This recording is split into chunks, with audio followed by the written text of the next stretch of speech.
Hi everyone, hello. My name is Anchal Arora and I welcome you all to my YouTube channel The Chem Squad। और आज की video में हम लोग discuss करने वाले हैं लिक्विड सॉल्यूशंस या सॉल्यूशंस चैप्टर को। उससे रिलेटेड क्वेश्चंस डिस्कस करेंगे, टॉपिक वाइज चलेंगे। एनसीईआरटी के अकॉर्डिंग जो जो टॉपिक्स हैं उन टॉपिक्स में अंदर जाके फिर हम क्वेश्चंस डिस्कस करेंगे। इस वीडियो में आपको हर तरह के क्वेश्चंस मिलेंगे, assertion, reason, match the following, statement questions, numerical questions, logical questions, सब कुछ हर टॉपिक में से आपको इस तरह के क्वेश्चन मिलेंगे। एंड ड्यूरिंग दिस प्रोसेस ऐसा हो सकता है कि मैं एक क्वेश्चन देखकर मैं बोलूँ कि भाई इसके अलावा ना ये भी पूछ सकता है तुझसे, तो तुम लोग फॉलो अप करते रहना साथ साथ। ऑल्सो मैं तुम्हें एक चीज़ सजेस्ट करूंगी कि अब जब क्वेश्चन स्टार्ट होंगे उससे पहले तुम ये ज़रूर करना कि जब मैं क्वेश्चन खोलूँ तो तुम लोग वीडियो पॉज करके पहले उसे खुद से ट्राई करना। एंड दैट ऑफकोर्स हम लोग तो साथ में कर ही रहे हैं ना, बट तुम पॉज करके पहले ज़रूर ट्राई करना because it is your revision phase going on. And फिर पता चल जाता है ना कितने पानी में है, कौन से सब टॉपिक में रिविजन ज़्यादा चाहिए, कौन सा सब टॉपिक बिल्कुल परफेक्ट चल रहा है, तो ये सब पता चलता रहता है। ठीक है, हो सकता है मैं यहाँ पे कुछ अलग तरीका बताऊँ क्वेश्चन सॉल्व करने का as compared to whatever you have learn wherever. तो अगर तुम्हें तरीका पसंद है तो तुम उसको यूज़ कर लेना, वरना जो भी तुम्हारा तरीका है ऑफकोर्स तुम उसको यूज़ कर सकते हो। आंसर तक पहुंचने वाली बात है। एंड ऑल्सो क्योंकि ये फिजिकल केमिस्ट्री का टॉपिक है, याद रखना, बड़ा बड़ा लिख लो। फिजिकल केमिस्ट्री में दो बातें ज़रूर याद रखनी है, एक तो टेम्परेचर भैया केल्विन में खेलना है हमेशा। ऑल्सो हमेशा यूनिट्स के साथ खेलना है ताकि हमारा कभी भी आंसर गलत ना हो सके, क्योंकि ऑप्शंस में हो सकता है अलग यूनिट्स में बात की गई हो, क्वेश्चन में अलग यूनिट्स में बात की गई हो। तो हमें यूनिट्स के साथ ही सॉल्व करना चाहिए ताकि हमारी वो गलती ना हो। ठीक है। Also before I start let me just show you एक क्विक प्रोसेस, क्योंकि चैनल पे और भी ऐसे वीडियोस हैं तो you should already know that कि आप सीधा इस पे डाइव नहीं कर जाओ। अगर आपने देखी नहीं है कुछ और वीडियोस तो I would want you to see them first. तो एक सेकेंड रुको, I just show you the channel. One sec. देखो, आप जब आप ऐसे चैनल खोलोगे तो सबसे पहले तो आई होप आपने सब्सक्राइब किया, अगर नहीं किया तो कर दो और बेल आइकन दबा दो ताकि न्यू वीडियोस आए तो आपको पता चले। फिर आप इस चैनल में से नीचे देखते जाओगे तो आपको डिफरेंट प्लेलिस्ट वाली जगह पे प्लेलिस्ट दिखेंगी और आपको समझ आएगा कि भाई बहुत सारी वीडियोस है जो तुमने नहीं देखी है। अब सॉल्यूशंस, सॉल्यूशंस को अगर मैं यहाँ पे सर्च करूँ, if I type in solution, तो मुझे बहुत कुछ मिलेगा जो लिक्विड सोल्यूशन से रिलेटेड है, जैसे vapour pressure, what happens when we mix two liquids, lemonade से रिलेटेड, परफ्यूम्स कैसे बनते हैं, जब हम सोल्यूशन को स्प्लिट करते हैं तो क्या होता है, कॉन्सेंट्रेशंस में क्या क्या फ़र्क आता है, ये सब आपके बेसिक्स क्लियर करेगा। Also if you keep scrolling down, relative lowering in vapour pressure, ये सब। फिर अगर आप कीप स्क्रॉलिंग डाउन तो ये देखो, want to recall liquid solutions, liquid solutions NCERT based recall video, PYQs and more. 34 minute सिर्फ प्रीवियस ईयर क्वेश्चंस की बात की थी, तो उसको ज़रूर देख लेना यार। ठीक है, उसको ज़रूर देख लेना और ऐसे ही नीचे स्क्रॉल करते जाओगे तो तुम्हें और वीडियोस मिलती जाएंगी। वापस चल जाना ऊपर, प्लेलिस्ट में जाना, डिफरेंट चैप्टर्स है, नीट केमिस्ट्री पीवाई क्यूज है, जेई केमिस्ट्री पीवाई क्यूज है, मॉक टेस्ट्स है, प्रैक्टिस क्वेश्चंस विद मी है। तो अगर तुम प्रैक्टिस क्वेश्चंस विद मी में जाओगे, देख लो लिक्विड सोल्यूशंस का फुल प्लेलिस्ट है, ज़रूर देखना भैया। प्रैक्टिस क्वेश्चंस विद मी में हो सकता है तुमने इनमें से बहुत सारे चैप्टर्स का ना देखा होगा, क्योंकि काइनेटिक्स के क्वेश्चंस हैं, इलेक्ट्रोकेमिस्ट्री के हैं, थर्मोडायनामिक्स के हैं, सोल्यूशंस के हैं, कोऑर्डिनेशन केमिस्ट्री के हैं, देन नीट के प्रीवियस ईयर क्वेश्चंस हैं, जेई के प्रीवियस ईयर क्वेश्चंस हैं। तो there are a lot of videos जो हो सकता है तुमने नहीं देखी हो, तो अगर नहीं देखी है तो प्लीज़ जाके देख लो। So again, the chem squad by Aanchal Arora पे जाइए और वहाँ पे ये सब वीडियोज देख लीजिए, प्लेलिस्ट में जाके आपके काम ही आएंगी। ठीक है जी। And also subscribe to the channel if you haven't already. ठीक है जी, पहला सब टॉपिक है टाइप्स ऑफ सॉल्यूशंस। देखिए, a solution containing only two components is called a binary solution. तीन कंपोनेंट्स होंगे तो टर्नरी सॉल्यूशन होगा। होमोजीनियस सॉल्यूशन क्या होता है, जिसमें मिक्स करके मुझे एक यूनिफॉर्म कॉम्पोजिशन दिखती है, मुझे दो अलग लेयर्स नहीं दिखती हैं। सैचुरेटेड सॉल्यूशन क्या होता है, सैचुरेटेड सॉल्यूशन होता है जब एक गिवन अमाउंट ऑफ सॉल्वेंट में मैं सॉल्यूट डाल रही हूँ एक पर्टिकुलर टेम्परेचर पे, और उस टेम्परेचर पे मैं मैक्सिमम कितना अमाउंट ऑफ सॉल्यूट डाल सकती हूँ उस गिवन अमाउंट ऑफ लिक्विड में। I say it again, the maximum amount of solute that can be added to a given amount of liquid at a particular temperature, वो जब आप मिला देते हो तो आपको एक सैचुरेटेड सोल्यूशन मिलता है। तो इसका आंसर तो बाइनरी सोल्यूशन है, पर मैं रिकॉल करा दी थी बाकी definitions.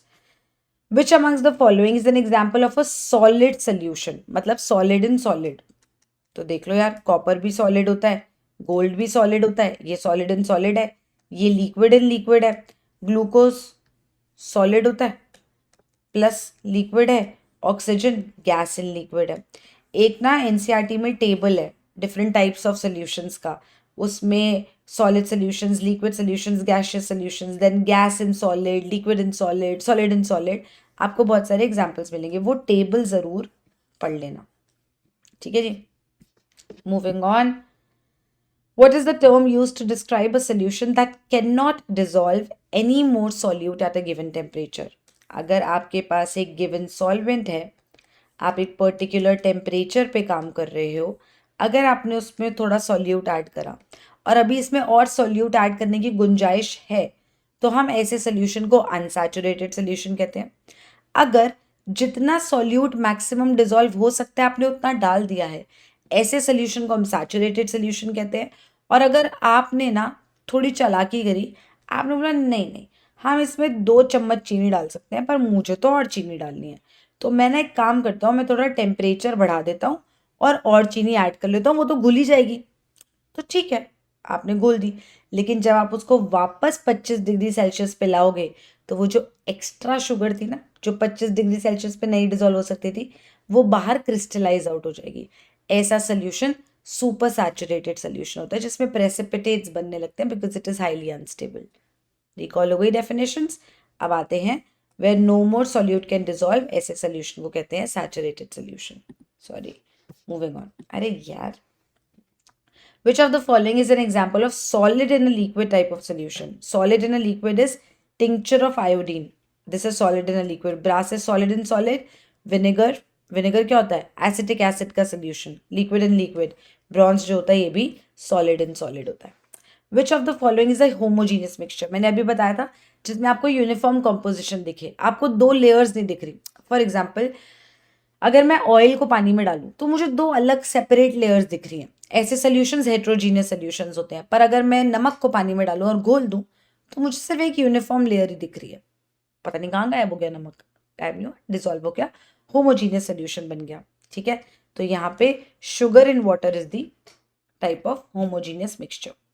A saturated solution contains the maximum amount of solute that can be dissolved at a given temperature. Saturated solution, सही definition है. In a saturated solution, the rate of dissolution equals the rate of crystallization. एक second, saturated solution क्या था? जिसमें maximum जितना dissolve हो गया था, हो सकता था, हो गया। अब समझना एक बात, इस सोल्यूशन में प्रोसेस रुका नहीं है, डायनामिक इक्विलिब्रियम अभी भी है। जितना सॉल्यूट डिसॉल्व होगा उतना ही बाहर क्रिस्टलाइज हो रहा होगा। The rate of dissolution, the rate of forward reaction is equal to the rate of crystallisation which is the rate of backward reaction. Means एक डायनामिक इक्विलिब्रियम आपका एस्टैब्लिश हो गया। इसी में आपको दूसरी तरीके का क्वेश्चन पूछ सकता है वो पागल बनाने के लिए। आपको बोल सकता है सुन सुन मेरी बात सुन, मेरे पास ना एक सॉलिड ए है, मैंने ना उसको पानी में डिसॉल्व किया और मेरा ना सैचुरेटेड सोल्यूशन बन गया। अब मैंने क्या किया, मैंने ए थोड़ा सा बाहर से रेडियो एक्टिव डाल दिया उसमें। अब मेरा सैचुरेटेड सोल्यूशन बना हुआ है, मैंने उसमें बाहर से रेडियो एक्टिव ए डाल दिया, नीचे ही पड़ा रहेगा वो, तो ये सैचुरेटेड सोल्यूशन है और थोड़ी घुलेगा। तो तुम क्या ये गारंटी से बोल सकते हो कि वो जो रेडियो एक्टिव सॉल्यूट है वो अंदर उसके पार्टिकल्स नहीं मिलेंगे? ये मैंने अभी इक्विलिब्रियम में कराया आपको, उसके पार्टिकल्स मिलेंगे। थोड़ा सा नॉन रेडियो एक्टिव बाहर पड़ा होगा और थोड़ा सा रेडियो एक्टिव विद टाइम अंदर घुला हुआ दिखेगा। ऐसा क्यों हो रहा है? Because it is a dynamic equilibrium. ऐसा नहीं है रिएक्शन मॉलिक्यूलर लेवल पे रुक गया, रिएक्शन अभी भी मॉलिक्यूलर लेवल पे चल रहा है। एंड इसी वजह से ये ऑब्जर्व किया गया कि यार रेडियो एक्टिव तो बाहर पड़ा था, पर कुछ पार्टिकल्स तो अब घुल गए हैं, और मैंने तो रेडियो एक्टिव ऊपर से डाला था, पर जब मैंने वापस देखा तो कुछ नॉन रेडियो एक्टिव पार्टिकल्स बाहर क्रिस्टल्स की तरह पड़े हैं। ऐसा कैसे हुआ? क्योंकि डायनामिक इक्विलिब्रियम है। ठीक है, तो ऐसा क्वेश्चन भी पूछ सकते हैं। Which of the following is an example of liquid in solid? Liquid in solid amalgamation जो होती है, मर्क्यूरी लिक्विड होता है और सोडियम जो है वो सॉलिड है। तो अगर इनका एक होमोजीनियस सोल्यूशन बनेगा तो वो एक liquid in solid type of solution होगा। ठीक है जी, नेक्स्ट क्वेश्चन नेक्स्ट टर्म्स पे आते हैं, concentration terms, molarity, molality, mole fraction, normality, percentage, weight by weight, ये सब कॉन्सेंट्रेशन टर्म्स आपने करी होंगी ना. Match the following concentration terms with their definitions. Good, good to recall. Easy question, but अभी के लिए तो तुम्हारी रिविजन हो रही है. मोलैरिटी होता है the number of moles of solute dissolved per litre of solution. Solution, volume of solution in litres. Moles of solute per liter of solution. Molality, moles of solute per kilogram of solvent, not solution, solvent. Mole fraction, number of moles of solute over total number of moles, मतलब solute और solvent दोनों का add करके, ratio of moles. Normality, gram equivalents of solute per liter solution. ठीक है, this was just for definition recollection. अब बात करते हैं questions की. A 6.5 molar solution of KOH has a density of इतना. Calculate its molarity. एक सेकेंड, क्या इंफॉर्मेशन दी है, क्या निकालना है, रिलेट कैसे करेंगे. मोलारिटी का मतलब है मुझे number of moles of KOH चाहिए एंड मुझे वॉल्यूम ऑफ सॉल्यूशन चाहिए इन लीटर्स. अगर बेटा मुझे ये दोनों चीज़ें मिल गई तो मैं मोलारिटी निकाल पाऊंगी. मुझे इंफॉर्मेशन क्या दी हुई है, मुझे बोला गया 6.5 मोलल सोल्यूशन है, which means what, which means 6.5 moles in 1000 grams पानी. राइट, राइट, 1000 ग्राम्स पानी. अच्छा जी, डेंसिटी, डेंसिटी ऑफ सोल्यूशन दिया हुआ है. अब देखो करते कैसे, मैं इसको कैसे सॉल्व करती हूँ, और अगर आप मेरे से पढ़े हुए तो आप भी ऐसे ही सॉल्व करते हो. मैं ना हमेशा एक डब्बा बनाती हूँ अपनी ज़िंदगी आसान करने के लिए.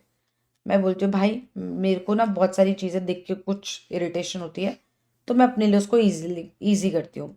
यहाँ पे मैं लिखती हूँ सॉल्यूट, यहाँ पे लिखती हूँ सॉल्वेंट, यहाँ पे लिखती हूँ सॉल्यूशन. मास, वॉल्यूम, डेंसिटी. तो इस डब्बे में क्या भरा जाएगा, मास ऑफ सॉल्यूट. इस डब्बे में मास ऑफ सॉल्वेंट. इस डब्बे में मास ऑफ सोल्यूशन. इस डब्बे में volume of solute, volume of solvent, volume of solution, density of solute, density of solvent, density of solution. अब मुझे दिया हुआ है 6.5 मोलल सोल्यूशन है, इसका मतलब 6.5 मोल्स इन 1 kg पानी, यही मतलब हुआ, या 1000 ग्राम्स पानी. तो मैं 1000 ग्राम्स यहाँ डालती हूँ. मेरे पास मोल्स हैं तो मेरे पास मोलर मास भी तो है, तो मेरे पास गिवन मास इसका भी आ जाएगा. मोल्स हैं, KOH का मास कितना आ जाएगा, 39 प्लस 16 प्लस 1 56. चेक कर लो फिर से, 39 प्लस 16 प्लस 1 7 प्लस 9 16 4 प्लस 1 5 56. भाई गड़बड़ नहीं होनी चाहिए ना. अब सोचो, और मुझे क्या दिया हुआ है, मुझे दिया हुआ है डेंसिटी ऑफ सोल्यूशन. अब ना मैंने अपनी जिंदगी खुद से आसान कर दी है. कैसे कैसे कैसे, मेरे को क्या चाहिए, मेरे को मोल्स चाहिए जो मुझे उसने क्वेश्चन में दे दिया है. मेरे को वॉल्यूम ऑफ सोल्यूशन चाहिए, ठीक है. मेरे पास डेंसिटी ऑफ सोल्यूशन है, मुझे वॉल्यूम चाहिए. अगर मेरे पास मास आ गया तो मुझे पता है density equals mass by volume, या फिर volume equals mass by density. और मेरे पास मास भी होगा, डेंसिटी भी होगा, तो मैं वॉल्यूम ऑफ सोल्यूशन निकाल सकती हूँ. क्या मैं मास ऑफ सोल्यूशन निकाल सकती हूँ? सॉल्यूट और सॉल्वेंट मिलके ही तो सोल्यूशन बना रहे हैं. तो मास of solute plus mass of solvent would give me the mass of solution. देखो मैं वॉल्व नहीं कर पाऊंगी क्योंकि मेरा मन नहीं है, मैं तुम्हें बात सिखाने आई हूँ. वॉल्यूम ऑफ सोल्यूशन कितना हो जाएगा, वॉल्यूम ऑफ सोल्यूशन हो जाएगा mass of solution over the density. Sort हो गए. पर ये वॉल्यूम तुम्हारी आएगी ml में, इसको लीटर में कन्वर्ट करना ना भूलना. तो मोलारिटी आ जाएगा number of moles of solute 6.5 times 56 divided by 1.89 times 1000, क्योंकि मैं इसको लीटर में कन्वर्ट करके तुम्हें दे रही हूँ कि भाई तुम मत गलती करना. आंसर आ जाएगा आई थिंक, हाँ 9 वाइन आएगा, ठीक है, अप्रोक्सीमेट आएगा 9. इसका शायद 3.9 था, यहाँ पे कुछ ऐसा था, या 4 के आसपास आएगा, देखते हैं. An aqueous solution of KCl has a density of इतना, सोल्यूशन की डेंसिटी दी है, मोलालिटी दी है, determine its molarity. Exact same question मैंने तुम्हें करके दिया है, इसका आंसर कमेंट्स में बताना। ये तुम्हारी प्रैक्टिस के लिए दिया है कि जिनको ये नहीं आता था अब उनको आ गया डब्बा बनाना, अब उस लॉजिक को यूज करो। सेम क्वेश्चन है, KOH की जगह KCl है। ट्राई करके बताना कमेंट सेक्शन में, मैं भी आंसर बताऊंगी once you answer. A solution contains 3.45 grams of sodium in a 100 ml of sodium phosphate solution. Calculate its molarity. Can I calculate the number of moles? Number of moles of solute कितना हो जाएगा? Given mass over molar mass कितना होता है? 23 दिया भी हुआ है। गिवन मास ग्राम्स में, मोलर मास ग्राम पर मोल में। क्यों मैम यूनिट क्यों लिख रहे हो? क्योंकि यार फिजिकल केमिस्ट्री है, मुझे ना दिक्कत नहीं करनी अपने लिए, इतने मोल्स आ जाएंगे। मोलारिटी हो जाएगा number of moles of solute upon volume of the solvent in litres. ठीक है जी, तो ये हो जाएगा 34.5 ओवर 23। सॉल्व करके दूं क्या? कैलकुलेटर लगाते हैं। ये 1.5 होना चाहिए, वैल्यू आ रही है 1.5 मोलर। ठीक है, moving on. The mole fraction of urea in an aqueous solution containing 900 gram of water is इतना। बहुत सारी बातें हो गई, पॉज लिया करो क्वेश्चन पढ़ते हुए वरना तो डर ही लगेगा। क्या दिया है? मोल फ्रैक्शन कितना, मोल फ्रैक्शन ऑफ यूरिया दिया है। जो बात मुझे समझ आई उतनी मैंने लिख दी, फिर मैं इसको दोबारा पढ़ूंगी, भाई गलती नहीं कर सकते ना। एक्वस सोल्यूशन, पानी में सोल्यूशन बनाया है, 900 ग्राम पानी है। ठीक है, तो मास ऑफ पानी दिया हुआ है 900 gram. If the density of the solution is इतना, कैलकुलेट द मोलारिटी। अब मोल फ्रैक्शन दिया है और मोलारिटी पूछा है।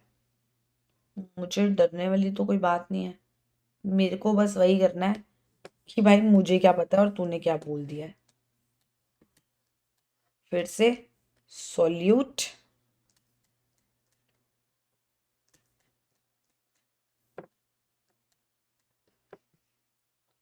नाउ, मोलारिटी मुझे निकालना है, डेंसिटी ऑफ सोल्यूशन है 1.2। मोलारिटी के लिए मुझे वॉल्यूम चाहिए और मुझे number of moles of solute चाहिए। मेरे पास सॉल्वेंट है 800 ग्राम, 900 ग्राम। अब समझते हैं क्या करना है। मुझे वॉल्यूम चाहिए और मुझे number of moles of solute चाहिए। मेरे को क्या दिया हुआ है? मोल fraction of urea. Mole fraction of urea का मतलब है number of moles of urea upon number of moles of urea plus number of moles of पानी। ठीक है,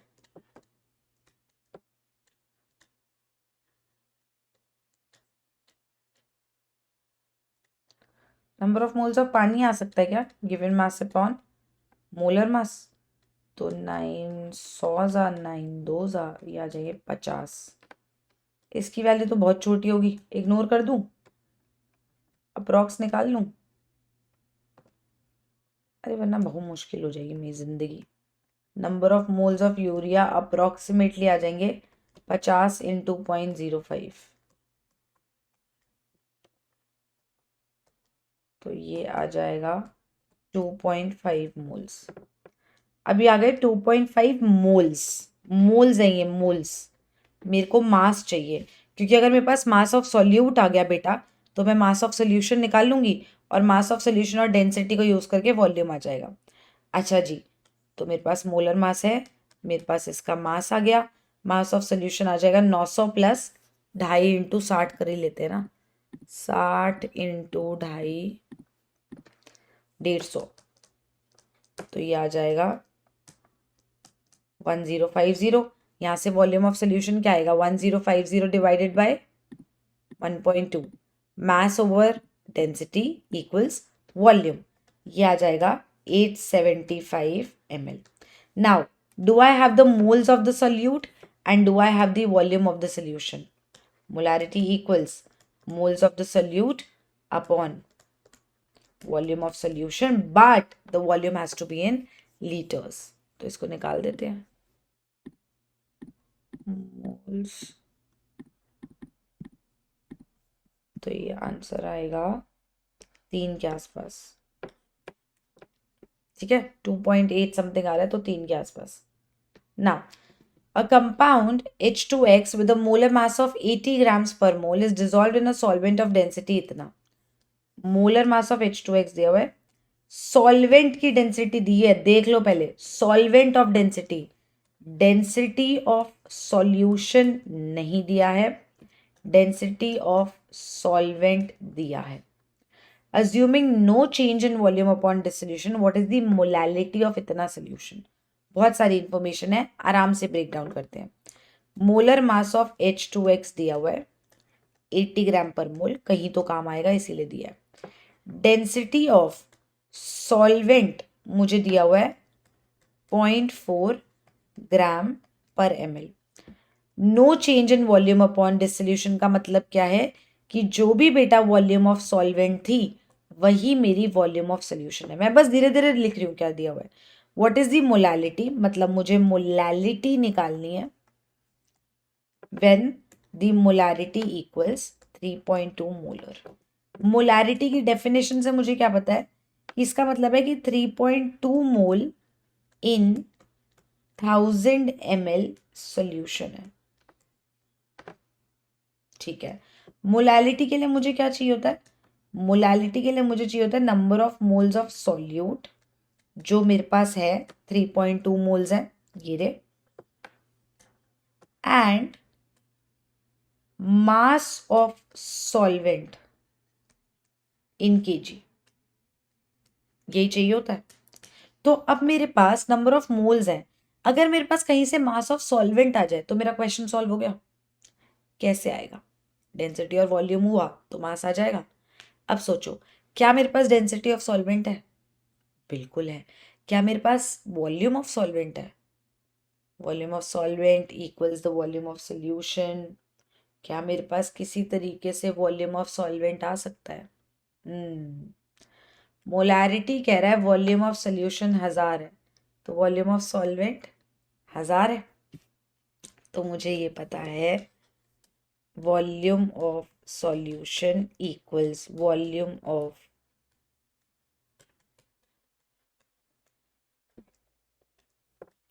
डेंसिटी ऑफ सॉल्वेंट कितना है 0.4, तो मास ऑफ सॉल्वेंट कितना आ जाएगा, volume into density, density equals mass by volume, so volume into density equals mass. 400 gram आ गया ये। Molality equals the number of moles of solute upon the mass of solvent in KG, ये आ जाएगा 8 moles per KG, I am so sorry, 8 moles per KG. ठीक है, done. ठीक है जी ना, the mole fraction of a solute in a solution is इतना, the molarity of this solution equals it's molality if the density of the solution is इतना। बहुत सारी बातें हैं, आराम से इस क्वेश्चन को पढ़ो, पॉज द वीडियो, सिर्फ ये लिखो कि क्या दिया हुआ है और क्या निकालना है, और सोचना शुरू करते हैं। फिर मुझे दिया हुआ है मोल फ्रैक्शन ऑफ सॉल्यूट, अच्छा ऐसे ही लिख रही हूं क्योंकि मोल fraction of solute plus solvent एक होगा, फ्रैक्शंस का सम 1 होता है हमेशा, तो दिस वुड बी 0.9। पता नहीं काम आए ना आए, पर मुझे एक इंफॉर्मेशन डिराइव करनी आती है तो मैंने कर दी फटाफट। टेम्परेचर 298 केल्विन है। Molarity equals molality sorry,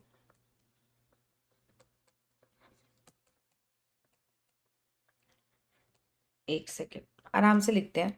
molarity क्या होगा, number of moles of solute upon volume of solution in litres.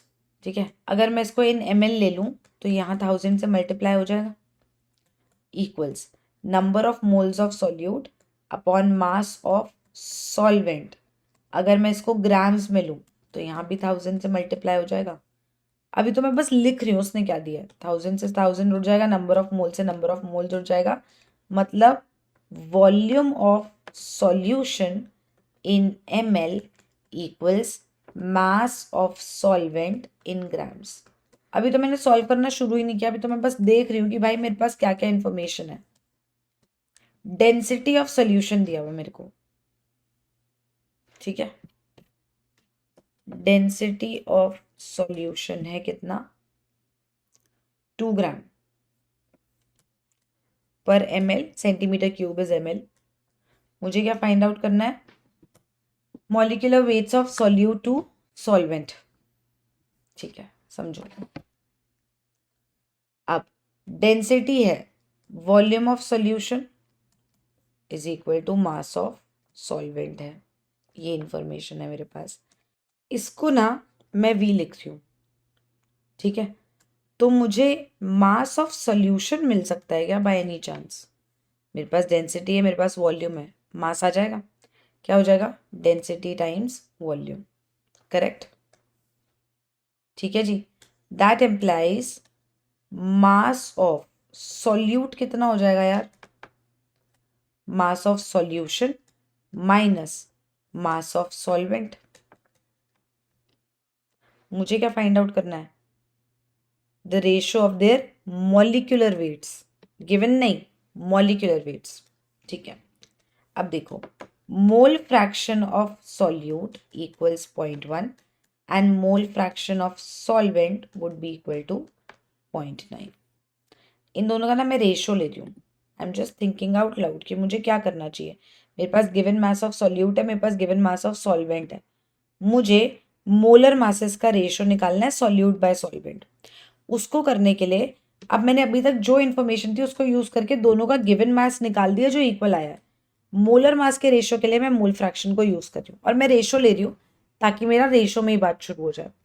तो mole fraction of solute over mole fraction of solvent equals number of moles of solute upon N total divided by N total से N total गया, number of moles of solute क्या होगा, given mass of solute upon molar mass of solute divided by given mass of solvent upon molar mass of solvent. यहां तक कोई दिक्कत तो नहीं है। अब इनकी वैल्यू क्या है, 0.1 अपॉन 0.9 इक्वल्स, ये कट जाएगा, मास of solvent upon mass of solute. Molar mass की बात हो रही है ये, बट मुझे निकालना क्या है, molar mass of solute over molar mass of solvent, जो इसका रेसिप्रोकल होगा आएगा 9:1। ये मिसप्रिंट है, ये 4 नहीं है, ये 9 है। The only person who is doing all this.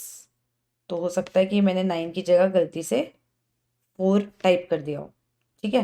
तो इसका आंसर है 9:1। गॉट द क्वेश्चन, बात समझ आ गई। Question, mole fraction has no units, mole fraction is affected by temperature. Mole fraction is number of moles of कोई चीज upon total number of moles. इसका यूनिट भी मोल, इसका यूनिट भी मोल, कैंसिल हो जाएगा, तो mole fraction has no units.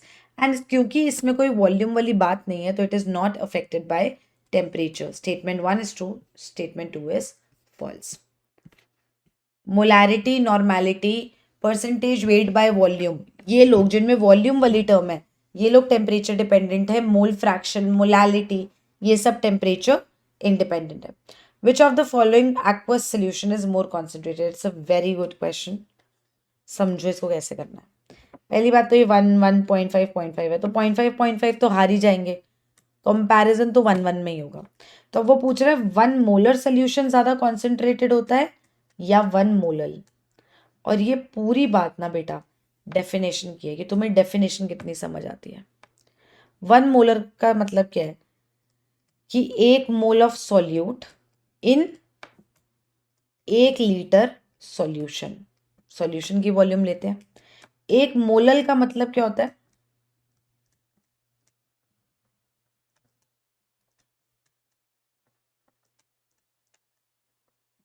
यहां तक कोई दिक्कत, सिंपल डेफिनेशंस। अब थोड़ा लॉजिक पे चलते हैं। अब सोचो बेटा, अगर अगर मैं बोलूं कि ये 1 लीटर सोल्यूशन है तो मैं इसको 1000 ml बोल सकती हूँ, और इसका मतलब क्या है, 1000 ग्राम सॉल्वेंट। सॉल्वेंट कौन है, पानी, पानी के बारे में हम क्या जानते हैं? यूनिवर्सल सॉल्वेंट है, ठीक है। और क्या जानते हैं? पीते हैं, ठीक है। हमारी बॉडी 70-70% है। अर्थ पे बहुत पानी है जो अब ज़्यादा से ज़्यादा काम का नहीं रहा है। तो पानी के बारे में एक और चीज़ जानते हैं कि डेंसिटी ऑफ पानी हम लेके चलते हैं 1 ग्राम/ml, राइट। मतलब 1 ml पानी का मास 1 ग्राम होगा, है ना। तो अगर 1 ग्राम पानी की वॉल्यूम 1 ml है, वाइस वर्सा, तो 1000 ग्राम पानी की वॉल्यूम कितनी होगी बेटा? 1000 ml, राइट। तो इसका मतलब यहाँ पे ये 1 मोल सॉल्यूट इन 1000 ml पानी है, यही मतलब हुआ इसका। 1 मोल सॉल्यूट 1000 ml पानी में है। अब मुझे बताओ यहाँ पे वॉल्यूम ऑफ द सोल्यूशन ज़्यादा होगा या कम? पानी की अपनी वॉल्यूम ही 1000 है, थोड़ी सी वॉल्यूम तो सॉल्यूट की भी होगी, तो वॉल्यूम ऑफ सॉल्यूशन यहाँ पे ग्रेटर देन 1000 होगा, ठीक है। तो इसकी मोलैरिटी अगर मैं निकालूंगी सोल्यूशन की तो ये होगी 1 mole over some value greater than 1000। अगर बेटा डिनोमिनेटर बड़ा होता है, यहाँ पे क्या थी 1 मोल/1000 ml में बात कर रही हूँ मैं, अगर डिनोमिनेटर बड़ा होता है तो वैल्यू कम होती है। तो मतलब 1 मोलर सोल्यूशन की मोलैरिटी कम होगी, है ना, 1 मोलर सोल्यूशन से। तो अगर इसकी मोलैरिटी लेस देन 1 होगी तो मतलब ये लेस कॉन्सेंट्रेटेड है। आंसर है 1 मोलर ग्लूकोज सोल्यूशन, ठीक है। इंपॉर्टेंट क्वेश्चन है इसलिए इतना धीरे धीरे समझाया है। आगे चलते हैं। A saturated solution is not necessarily concentrated. Dilute and concentrated terms that relate only the relative amount of solute. ये बहुत अच्छा क्वेश्चन है, समझो मेरी बात को। A saturated solution is not necessarily concentrated. What's a saturated solution? कि given amount of liquid में अगर मैं 1 चम्मच ही सॉल्यूट डाल पा रही हूँ तो मैं उससे ज़्यादा सॉल्यूट नहीं डाल पाऊंगी इस टेम्परेचर पे, उतना ही घुल सकता है। मतलब डाल तो मैं 50 चम्मच सकती हूँ पर घुलेगा 1 ही चम्मच। बात समझ आई? कि इसका मतलब होता है सैचुरेटेड। अब सोचो कि वो जो 1 चम्मच मैंने डाला है वो सिर्फ वो जो है उसकी सॉल्युबिलिटी ही लो है, मतलब वो पार्शली ही घुल रहा है। तो अगर वो पार्शली घुल रहा है और उसकी गेम ही कम है तो इसका मतलब मेरा सोल्यूशन तो अभी भी डाइल्यूट है, पानी बहुत ज़्यादा है, पूरी तरह तो ये घुला ही नहीं, है ना। मैंने डाला तो 1 चम्मच, सोल्यूशन तो सैचुरेटेड है, 1 चम्मच से ज़्यादा नहीं डाल सकते, पर वो पूरा का पूरा 1 चम्मच घुल ही नहीं पा रहा है, पार्शियल गेम खेलता है वो। तो saturated solution does not imply concentrated solution. Important है ये। Moving on. A solution contains 20% by mass of ethanol. मतलब क्या है इस बात का? इस बात का मतलब ये है कि अगर मैं 100 ग्राम सॉल्यूशन लूं तो उसमें से 20 ग्राम इथेनॉल होगा एंड बचा हुआ 80 ग्राम्स पानी होगा। ये मतलब होता है इसका। 20% बाय मास का मतलब होता है अगर 100 ग्राम सोल्यूशन लो तो उसमें से 20 ग्राम जो है वो सॉल्यूट होगा, बाकी पानी होगा। Calculate the mole fraction. अब मेरे पास इसका मास है, इसका मास है, इसके मोल्स आ जाएंगे अपॉन मोलर मास, इसके मोल्स आ जाएंगे given mass upon molar mass, mole fraction आ जाएगा, निकाल देना, वही आंसर है। Factors affecting the solubility of solids in liquids and gases in liquids. Which of the following statements correctly explains the effect of temperature on the solubility of solid solute in a liquid solvent? It depends what kind of a reaction it is. क्या वो reaction endothermic reaction है या वो exothermic reaction है? जैसे अगर मैं पानी में शुगर डिजोल्व करूं, शुगर प्लस पानी, तो वो एक एंडोथर्मिक घुलना मिलना है, मतलब हीट चाहिए उसको प्रोडक्ट तक जाने के लिए, होमोजीनियस सोल्यूशन बनाने के लिए।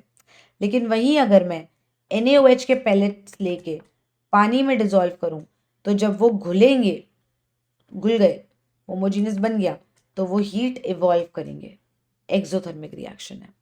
तो एंडोथर्मिक रिएक्शन में ना हमेशा ऐसा सोचा करो बेटा कि हीट मेरा रिएक्टेंट है, वन ऑफ द रिएक्टेंट्स है, और एक्सोथर्मिक रिएक्शन में ऐसा सोचा करो कि हीट मेरा वन ऑफ द प्रोडक्ट्स है। तो अब मानो ये इक्विलिब्रियम आ गया। अगर एंडोथर्मिक डिसोल्यूशन है, हीट मेरा रिएक्शन है, रिएक्टेंट है, इक्विलिब्रियम आ गया। अगर मैंने बाहर से टेम्परेचर बढ़ाया, हीट दी, तो मैं इक्विलिब्रियम कैसे डिस्टर्ब कर रही हूँ? मैं वन ऑफ द रिएक्टेंट्स बढ़ा रही हूँ, रिएक्शन उसको कम करना चाहेगा, फॉरवर्ड जाएगा। इसका मतलब एंडोथर्मिक रिएक्शंस टेम्परेचर के साथ फॉरवर्ड जाते हैं। एक्सोथर्मिक सोचते हैं, मैंने बाहर से टेम्परेचर बढ़ाया तो मतलब ये वाली साइड बढ़ रही है तो ये बैकवर्ड जाएगा। एक्सोथर्मिक रिएक्शंस, कोई भी एक्सोथर्मिक रिएक्शन हो, टेम्परेचर बढ़ाने से वो बैकवर्ड ही जाता है। ठीक है, for an endothermic process temperature बढ़ेगा तो सॉल्युबिलिटी बढ़ेगी। Which of the following changes increases the solubility of a gas in a liquid? कोई भी गैस की solubility लिक्विड पे इस बात पे डिपेंड करती है कि वो कितना प्रेशर एक्सर्ट कर रहा है एंड ऑल्सो बाहर का टेम्परेचर कैसा है। जनरली गैसेस का डिसोल्यूशन एक्सोथर्मिक इन नेचर होता है, तो अगर आप बाहर हीट बढ़ाओगे तो उनका डिसोल्यूशन कम होगा, वो एस्केप ज़्यादा करेंगे। तो जितना कम टेम्परेचर और जितना ज़्यादा प्रेशर उतना डिसोल्यूशन ज़्यादा होगा। ये फैक्टर्स अफेक्टिंग सॉल्युबिलिटी है, इंपॉर्टेंट है दोनों का। Henry's law constant is dependent on the nature of gas and the solvent. Yes, it is. It is independent of temperature. ये गलत है. Statement 1 is correct. Statement 2 is incorrect. KH की value nature of gas, nature of solvent and temperature तीनों पे depend करती है। Gases that react chemically with solvents do not obey Henry's law. Henry's law is applicable to all gases. ये बात गलत है। जो गैसेस रिएक्ट कर जाती हैं, जैसे HCl गैस पानी में डालो तो रिएक्ट करती है, H+Cl- देती है, या अमोनिया पानी में डालो तो अमोनियम हाइड्रोक्साइड देने लगता है। तो ये गैसेस जो हैं ये हेनरीज लॉ फॉलो नहीं करेंगी। Statement 1 is correct, statement 2 is incorrect. Which of the following real life scenarios is an application of Henry's law? Henry's law क्या कहता है? Henry's law P is equal to KH times mole fraction. ये तो इसकी equation है। कहता क्या ये कि the solubility of a gas is directly proportional to the partial pressure of the gas on the surface of the liquid. जितना ज़्यादा प्रेशर होगा उतना वो गैस ज़्यादा डिजोल्व होगी, जितना कम प्रेशर होगा उतना वो गैस कम डिजोल्व होगी। तो इसका fizzing of soda bottle when it is open is an application of it. क्योंकि जब हम जैसे कार्बोनेटेड वाटर ले लें या कोक पेप्सी ले लें, उसमें कार्बन डाइऑक्साइड अंडर प्रेशर उस बॉटल में बंद होती है। आप जैसी बॉटल का ढक्कन खोलते हो, अंदर प्रेशर बहुत ज़्यादा है, बाहर प्रेशर कम है, एक ग्रेडियंट क्रिएट हो गया। और हमेशा गैसेस हाई प्रेशर से लो प्रेशर जाती है, तो वो जैसी बाहर निकलेगी, जैसी बॉटल खुली प्रेशर डिफरेंस हुआ, गैस अंदर से बाहर जाएगी, जिसकी वजह से एक फिज आता है। Which of the following statements regarding the Henry's law constant is are correct? ये दोनों ही statements as it is NCERT में, both the statements are correct. Different gases हुई अगर, तो उनमें डिफरेंट वैल्यूज ऑफ KH होते हैं एट द सेम टेम्परेचर। और अगर सेम गैस की बात कर रही हूँ, ऑक्सीजन की बात कर रही हूँ, उसका T1 पे कुछ अलग हेनरीज लॉ कांस्टेंट होगा, T2 पे कुछ अलग वैल्यू होगी। और जैसे जैसे बेटा टेम्परेचर बढ़ता है KH की वैल्यू घटती है। तो अ same gas can exhibit different Henry's law constants at different temperatures and different gases have different values of Henry's law constant eight same temperature. ठीक है, एट 298 केल्विन टेम्परेचर केल्विन में है। Thank you so much. The Henrys law constant for oxygen is इतना kilo बार, KH की value दी हुई है 34.86 kilo bar. And for nitrogen it is KH for nitrogen ज़्यादा बड़ी वैल्यू है कम है? ज़्यादा बड़ी वैल्यू है। ठीक है, इसका KH ज़्यादा है। If both gases eight 1 bar partial pressure of water, which gas is more soluble? जिसका KH ज़्यादा होता है वो ज़्यादा सॉल्युबल होता है, या जिसका KH कम होता है वो ज़्यादा सॉल्युबल होता है? KH इंटू मोल फ्रैक्शन होता है, और ये मोल फ्रैक्शन सॉल्युबिलिटी बताता है। मैं बस तुम्हें प्रैक्टिकली दिखा रही हूँ। If I divide both sides by mole fraction, if I divide both side by KH sorry, तो P over KH equals mole fraction हो जाएगा। Solubility is inversely proportional to KH। जिसका KH बड़ा उसकी सॉल्युबिलिटी कम, जिसका KH छोटा उसकी solubility ज़्यादा। ठीक है जी, moving on. Henry's law constant for oxygen, देखो मैं सेम बात जो है मैंने यहाँ पे मैंने तुमसे KH के बारे में पूछा कि भाई एक बात बताओ, KH के लिए कौन सी स्टेटमेंट करेक्ट है। मैंने डायरेक्ट एनसीईआरटी की दोनों स्टेटमेंट्स उठाई, मैंने उसको टाइप किया, मैंने बोला बताओ भाई कौन सी करेक्ट है। ये हो गया स्टेटमेंट क्वेश्चन। फिर मैंने सोचा कि नहीं, मुझे इसको स्टेटमेंट की तरह नहीं पूछना, अगर मेरे को इस क्वेश्चन को घुमाना है तो मैं कैसे घुमाऊंगी। मैं तुम्हें 2 गैसेस दूंगी, मैं तुम्हें उन दोनों का KH दूंगी, मैं बताओ पूछूंगी बताओ कौन ज़्यादा घुलता है सेम टेम्परेचर पे। सेम बात है ये, different gases have different values of KH at the same temperature. Oxygen and nitrogen here had different values of KH at the same temperature. And I asked you a different question. I asked you कौन ज़्यादा घुलेगा। तो वो जो statement question था मैंने उसी का इस तरह का क्वेश्चन बना दिया। अगला क्वेश्चन देखो, ऑक्सीजन का KH दिया हुआ है, ठीक है, अलग अलग टेम्परेचर्स पे। अ same gas can have different values of KH at different temperatures. ये भी स्टेटमेंट है एनसीईआरटी की एज इट इज। मैंने एक क्वेश्चन बनाया स्टेटमेंट पे डायरेक्ट, एक क्वेश्चन बनाया उसकी एप्लीकेशन पे कि भाई तुझे याद है ये बात, समझे, तो पेपर में किसी भी तरह का क्वेश्चन बना सकता है, हमें करना आना चाहिए। If the partial pressure also remains the same, how is the solubility changing with temperature. जहाँ KH ज़्यादा होता है वहाँ सॉल्युबिलिटी कम होती है, और टेम्परेचर बढ़ाओ तो KH बढ़ता ही है, यहाँ पे बढ़ता हुआ दिख रहा है, तो सॉल्युबिलिटी घटेगी। ठीक है जी, एस्केप करने लग जाती है gas. If Henry's law constant of oxygen increases from इतना टू इतना as the temperature increases, approximate ratio of solubilities बतानी है। पार्शियल प्रेशर में कोई डिफरेंस नहीं दिखा रहा है, वो देख लो at constant pressure partial pressure same है। तो पहले केस में partial pressure equals KH kilo bar में है, प्लीज उसको बार में कन्वर्ट करने की आदत डाल दो, times solubility at this temperature. दूसरे केस में partial pressure is equal to 50 times 1000 into solubility at मैंने 2 फॉर्मूलाज लगाए, मैंने रेशियो ले ली, तो 1 equals 35 times mole fraction at 293 over 50 times mole fraction at 303। सही बात है। तो ये वैल्यू क्या आ जाएगी 10/7, 10/7 करेंगे तो ये आएगा 1 पॉइंट समथिंग 1.4 समथिंग आएगा, तो 1.5 आ गया, अप्रोक्सीमेट पूछा। The partial pressure of oxygen over water is इतना, पार्शियल प्रेशर दिया हुआ है 0.25। If the Henrys law constant eight this temperature is इतना, ये भी ATM में है, ये भी ATM में है, तो मैं कोई गलती नहीं कर रही हूँ।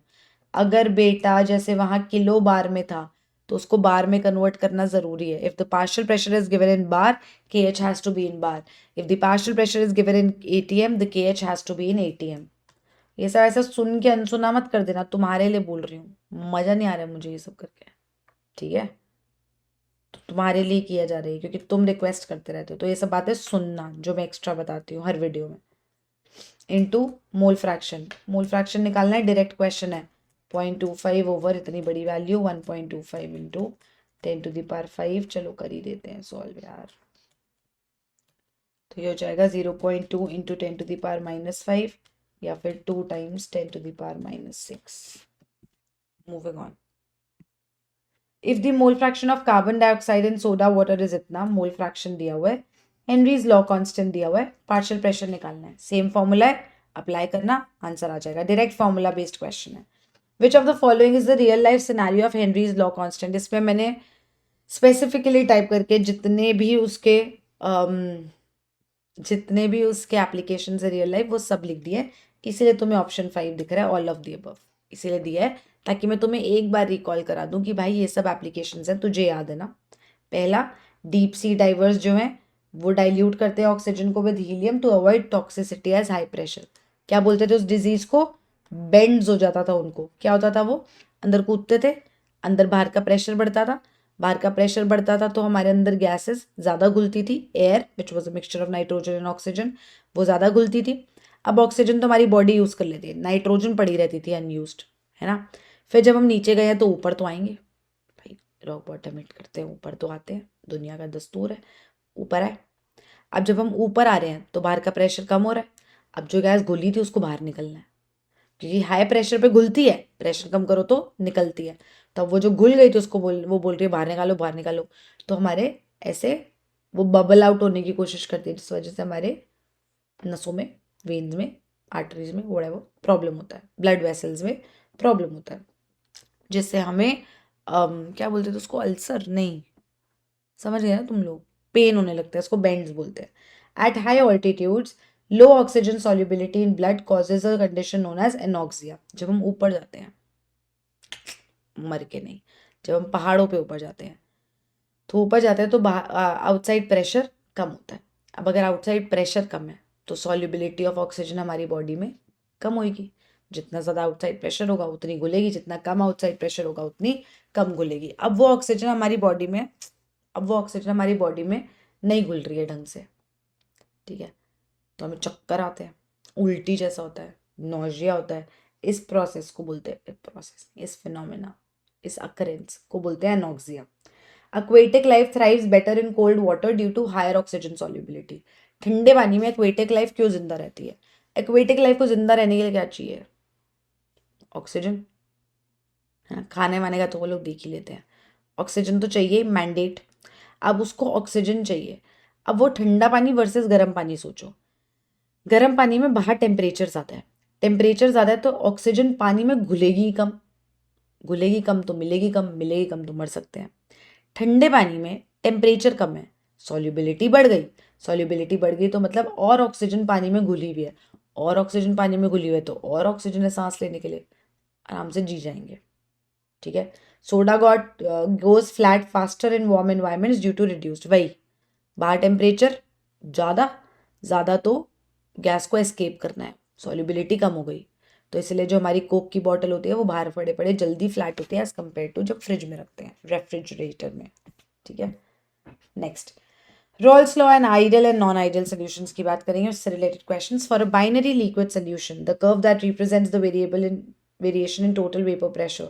अच्छा, अगर तुम्हें राउल्स लॉ में थोड़ा भी डिफिकल्टी है ना, कि मुझे कैसे पता चलेगा कैसा ग्राफ है, कभी कभी तो वो ऐसा ग्राफ बनाते हैं, कभी कभी तो वो ऐसा ग्राफ बनाते हैं, हमें कैसे पता चलता है, तो ये मैं तुम्हें इस वीडियो में नहीं सिखा पाऊंगी। इसके लिए मैंने ऑलरेडी वीडियो बनाई हुई है, जो मैंने अभी पूरी चैनल का ऐसे दिखाया था ना तुमको, ये चैनल पे ये प्लेलिस्ट्स हैं, प्लेलिस्ट में यहाँ जाके देखो, वहाँ जाके देखो, वहाँ पे मैंने ये ग्राफ भी क्यों वाई काय को समझाया हुआ है, ये ग्राफ भी क्यों वाई काय को समझाया हुआ है, और फिर ये ऐसा ऐसा क्यों दिखता है, ये ऐसा ऐसा क्यों दिखता है, why is there a difference, फिर पॉजिटिव डेविएशन में क्या होता है, नेगेटिव में क्या होता है, ये सब मैंने बहुत मेहनत करके बनाया है। वो वीडियो जाके देख लो।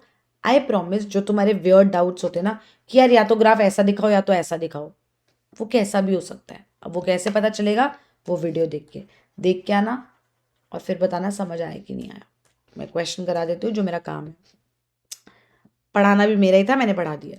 For a binary ideal liquid solution the curve that represents the variation in total pressure, binary ideal liquid solution, तो ना ही पॉजिटिव डेविएशन होगा ना ही नेगेटिव डेविएशन होगा, तो सिर्फ स्ट्रेट लाइन कर्व दिखेगा।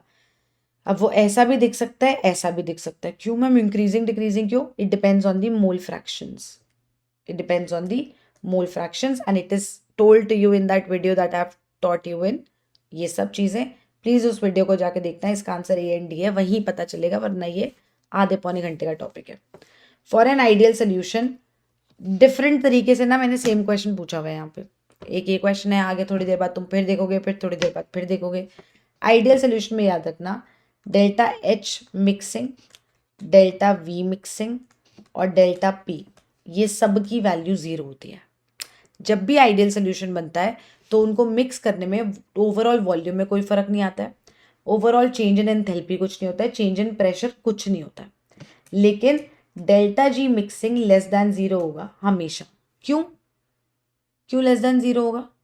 क्योंकि दो चीज़ें मिक्स हो रही है, स्पॉन्टेनियसली कुछ हो रहा है, इसलिए delta G mixing less than zero होगा।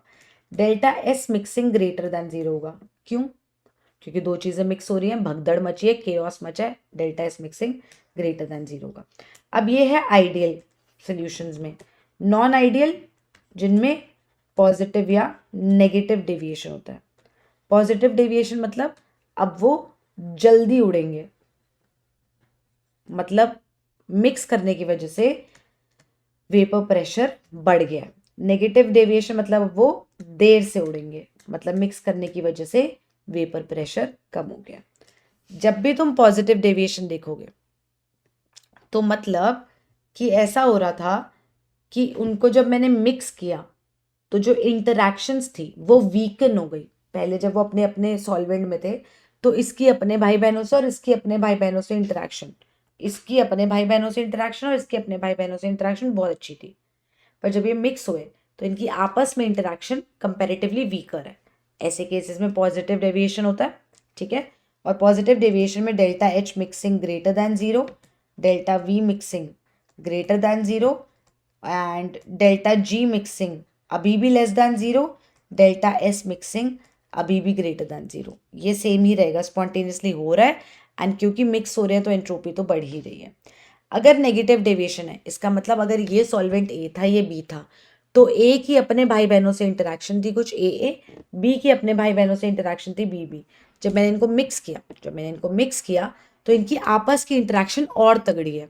जब उनके इंटरमोलिकुलर फोर्सेस बढ़ गए तो वो आसानी से उड़ेंगे नहीं, ठीक है। इसलिए वेपर प्रेशर कम हो जाएगा क्योंकि उनको मिलके एक दूसरे से स्टेबिलिटी हुई, क्योंकि उनमें फोर्सेस ऑफ अट्रैक्शन बढ़े।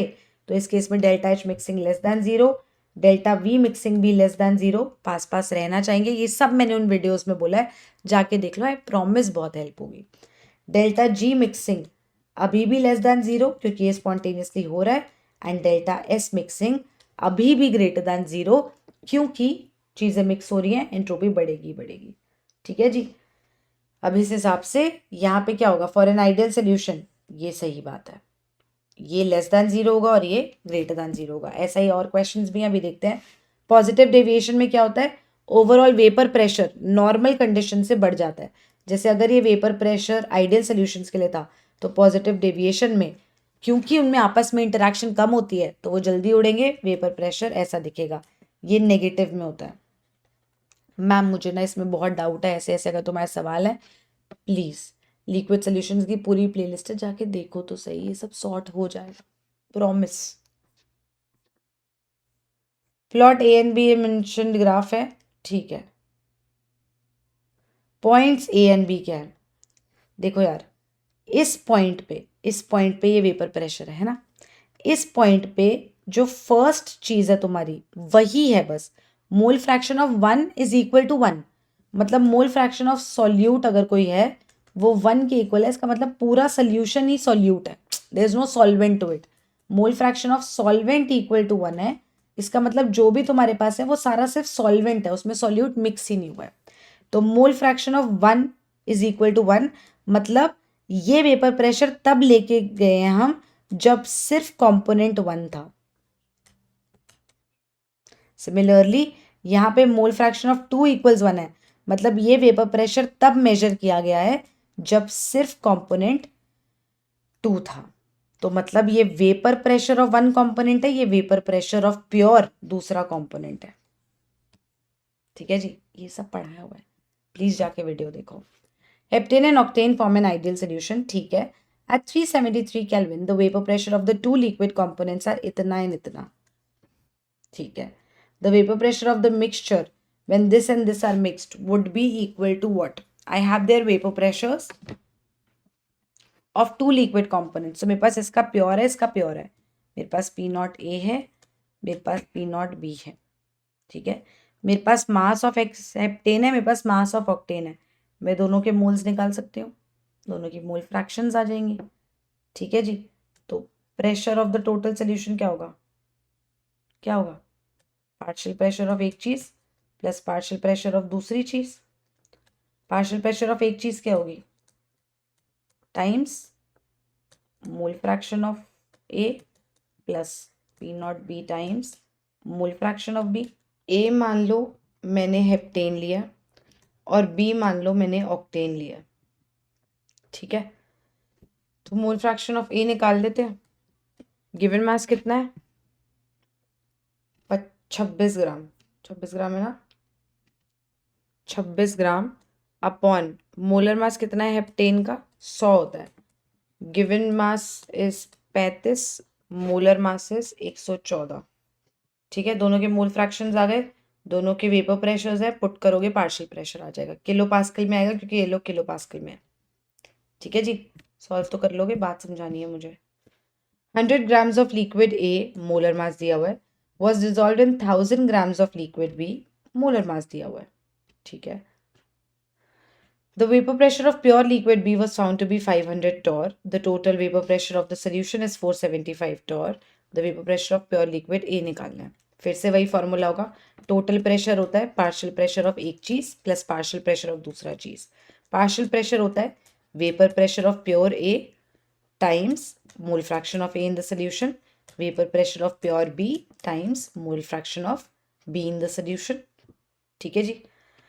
Vapour pressure of pure A निकालना है. ये दिया हुआ है 475 torr times mole fraction of A plus vapour pressure of B is 500 mole fraction of B. क्या तुम्हें मोल फ्रैक्शन ऑफ ए और मोल फ्रैक्शन ऑफ बी पता है? हाँ यार. Number of moles of A आ जाएगा given mass upon molar mass. Number of moles of B आ जाएगा गिवन मास अपॉन सॉरी उल्टा लिख दिया मैंने. Given mass upon molar mass. Moles आ जाएंगे तो मोल फ्रैक्शन आ जाएंगे. मोल फ्रैक्शन ऑफ ए आ जाएगा उसके मोल्स अपॉन टोटल मोल्स बेटा. ठीक है. और मोल फ्रैक्शन ऑफ बी तो तुम 1 माइनस मोल फ्रैक्शन ऑफ ए करके भी निकाल सकते हो. Moving on. Next. Benzene and toluene form an ideal solution over the entire range of composition. The vapor pressure of pure benzene and toluene दिया हुआ है. The mole fraction of benzene in vapor phase if 80 grams of benzene was dissolved with toluene would be. अब यहाँ पे मैंने different question दिए. यहाँ पे मैंने mole fractions आपसे vapor phase में पूछी हैं. तो liquid phase वाली गेम खेल लोगे फिर vapor phase में आ जाना. ठीक है. liquid में राउल्ट्स लॉ लगता है, vapor में डाल्टन. ठीक है. खेलें. चलो. सबसे पहले क्या करना है यहाँ पे? सबसे पहले तुम कैलकुलेट करोगे moles of benzene and toluene. तो number of moles of benzene कितना हो जाएगा? Given mass upon molar mass क्या था बेंजीन का? 78. इतने moles. Number of moles of toluene हो जाएगा given mass upon molar mass था इसका 92 शायद, है ना, मोल्स. दोनों के नंबर ऑफ मोल्स आ गए. मोल फ्रैक्शन ऑफ बेंजीन कितना हो जाएगा? उसके मोल्स. इसकी वैल्यू 1 पॉइंट समथिंग आएगा. 1.025 के आसपास. और इसकी वैल्यू आएगी 1.08 के आसपास. तो मोल फ्रैक्शन हो जाएगा उसके मोल्स अपॉन टोटल मोल्स. ऐसे ही मोल फ्रैक्शन ऑफ टोल्यूइन हो जाएगा उसके मोल्स अपॉन टोटल मोल्स. ठीक है जी. ठीक है. और मोल फ्रैक्शन ऑफ बेंजीन आएगा, निकालने दो. इसकी वैल्यू आ जाएगी यहाँ पे 3 5 10 1.025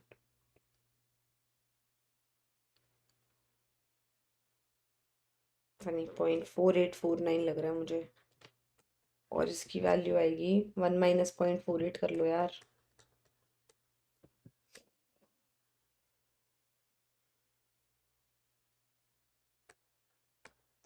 .52. ठीक है. तो दोनों के मोल फ्रैक्शंस आ गए. अब क्या है?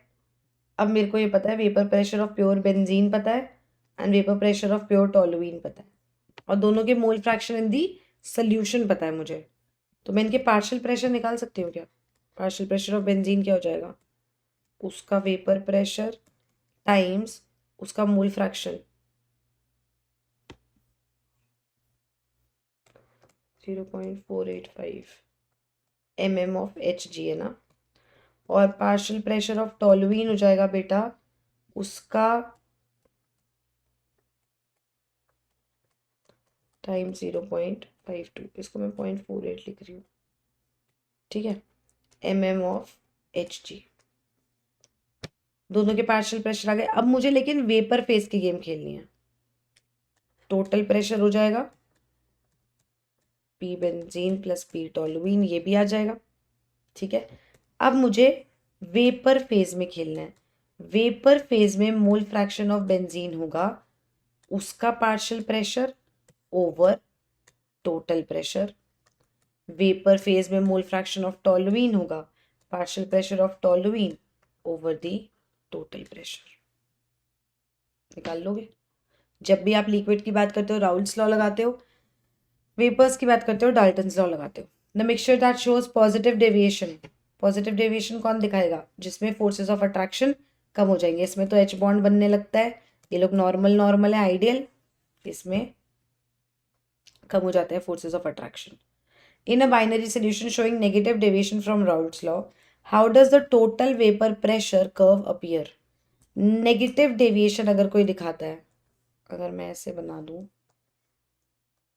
तो ऐसा गिरता है ना वो कर्व, तो below the ideal line graph आता है। ठीक है। A solution contains 0.2 mole fraction of solute, तो मोल फ्रैक्शन ऑफ सॉल्वेंट कितना हो जाएगा? 0.8। The vapour pressure of pure solvent is इतना। What is the vapour pressure of solution? ठीक है। वेपर प्रेशर ऑफ सॉल्यूशन कितना हो जाएगा? प्योर का जो था माइनस सॉल्यूशन का जो है अपॉन प्योर का जो था, वो किसके इक्वल होता है? मोल फ्रैक्शन ऑफ सॉल्यूट के इक्वल होता है। तो 0.2 इक्वल्स 100 माइनस समथिंग ओवर 100, तो यह हो जाएगा 100 माइनस पी इक्वल्स 20। पी की वैल्यू आ जाएगी बेटा 80 mmHg। मैंने directly relative lowering in vapour pressure mole fraction of solute के इक्वल होता है। ठीक है। Next, for an ideal solution, ये मैंने अभी करा दिया यार, गिब्स फ्री एनर्जी जो होती है वो ऑलवेज नेगेटिव होती है। Which of the following combination? You tell me this. I have told you everything about ideal, non-ideal. Non-ideal में positive and negative. You tell me this in the comment section. Which one do you think is the perfect answer? Go for it for the ideal solution. If you can't, I'll tell you in the comment section, but pehle you try it because I've just told you, right? Moving on. Consider the following statements about the composition in the vapor over an ideal 1:1 molar mass of molar mixture. मतलब number of moles of benzene upon number of moles of toluene 1:1 है। Number of moles of benzene equals number of moles of toluene. Consider the following statements and ये बनाएगा ideal solution. Assume that the temperature is constant, vapour pressure दिया हुआ है। The vapour will contain higher percentage of what, या फिर equal amount. मेरे पास एक solution है, बहुत अच्छा क्वेश्चन है, सोच के बताना।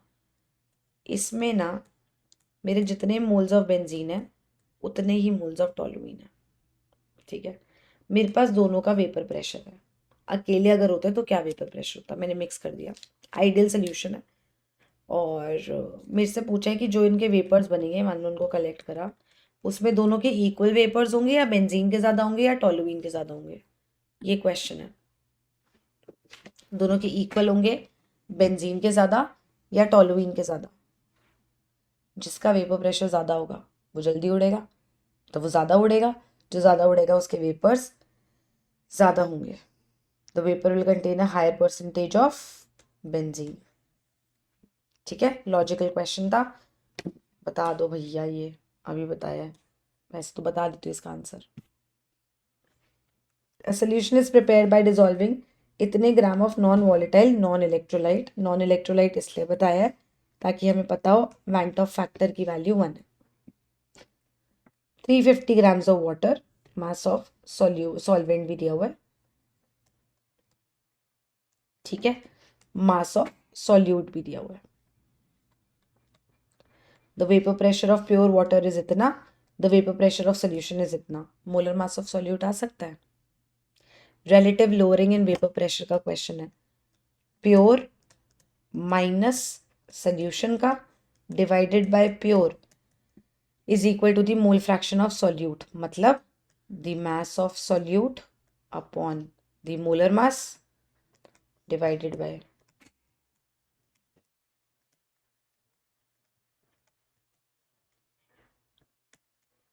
सॉल्व करोगे मोलर मास की वैल्यू आ जाएगी। ग्राम्स पर मोल में होता है molar mass. Which of the following statements about azeotropes is correct? Azeotropes जो होते हैं उनको सिंपल डिस्टिलेशन से हम इसलिए नहीं निकाल सकते क्योंकि जो उसका बॉइलिंग टेम्परेचर है उस पर वो दोनों ही लिक्विड्स एक साथ ऊपर आते हैं, उन्हीं को एजियोट्रोप्स कहते हैं। ठीक है, सेम कॉम्पोजिशन रहता है in the liquid and vapour phases. ठीक है जी। Colligative properties, a solution that has the highest boiling point. Colligative properties number of solute particles पे डिपेंड करता है, टाइप पे नहीं, not on type, not on type. जितने ज़्यादा सॉल्यूट पार्टिकल्स होंगे उतना ज़्यादा चेंज दिखेगा हमें। जैसे अगर मैं एलिवेशन एंड बॉइलिंग पॉइंट की बात करूँ तो I into K B into M होता है, M is the molality. Depression and freezing point की बात करूँ तो I into K F into M होता है, ठीक है। Osmotic pressure I into C R T, where C is the molarity. और यहाँ पे बेटा ये जो छोटा एम है ये है molality, right. Elevation and boiling point, depression and freezing point, osmotic pressure, इनके बारे में बात करते हैं। अब देखो ध्यान से समझना, एलिवेशन एंड बॉइलिंग पॉइंट का मतलब है कि the boiling point of solution will be greater than the boiling point of the pure solvent, ठीक है। डेल्टा टीबी होता है boiling point of solution minus the boiling point of pure solvent. इनमें से कोई भी आप अगर इलेक्ट्रोलाइट डालोगे उसमें या कोई भी सॉल्यूट डालोगे आप उसमें, अपने गिवन सॉल्यूशन में, अपने गिवन लिक्विड में, हर कोई जो है, हर कोई elevation in boiling point cause करेगा। They are all non volatile solutes, they will cause an elevation in boiling point. अब हर केस में आपका सॉल्वेंट तो सेम है, इसमें भी पानी है, इसमें भी पानी है, इसमें भी पानी है और इसमें भी पानी है, तो ये वैल्यू तो फिक्स्ड है ना। ये वैल्यू कितनी होगी 373 केल्विन हमेशा सबके लिए। अब जितना ज़्यादा एलिवेशन इन बॉइलिंग पॉइंट होगा उतना ही ज़्यादा बॉइलिंग पॉइंट होगा।